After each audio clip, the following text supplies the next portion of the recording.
It was supposed to be another day at the Munich Security Conference, an annual gathering where leaders trade speeches, sign quiet agreements and issue carefully worded statements.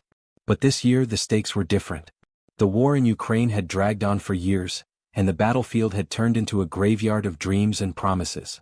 Ukraine's President Volodymyr Zelenskyy arrived determined, his eyes sharp, his tone unshaken. He had already heard whispers that Washington was preparing to pressure him into direct talks with Vladimir Putin. Talks that could mean concessions. Talks that could mean territory lost. And Zelenskyy was in no mood to be rushed. Sitting across from him was J.D. Vance, a key figure in the Trump administration. Flanked by U.S. Secretary of State Marco Rubio and Special Envoy Keith Kellogg, Vance chose his words carefully. "We will talk in the days, weeks and months to come," he said, a softer timetable than Zelenskyy feared, but still a signal that the winds of diplomacy were shifting. European leaders, too, had come to Munich with a single question. Would the United States abandon Kiev? In private rooms, they pushed for assurances that Ukraine's sovereignty would be protected and that no deal would be made behind closed doors. Publicly, they stood shoulder to shoulder, offering words of solidarity. Privately, they wondered if unity could survive the months ahead.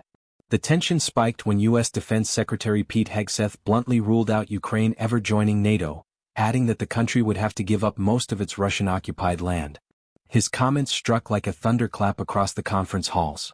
And when Trump revealed that he had already spoken with Putin for over an hour, rumors swirled that a peace deal was being shaped in secret. For Zelenskyy, the message was clear: the war might end soon, but on whose terms?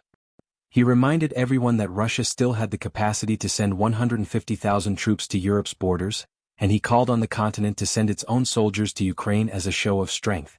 His goal was to secure an enforceable ceasefire, even if it meant ceding land temporarily.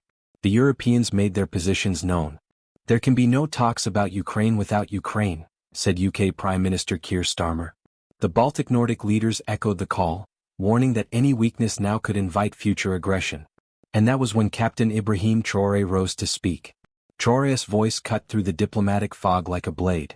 He was not there to flatter the West, nor to echo Moscow's narrative.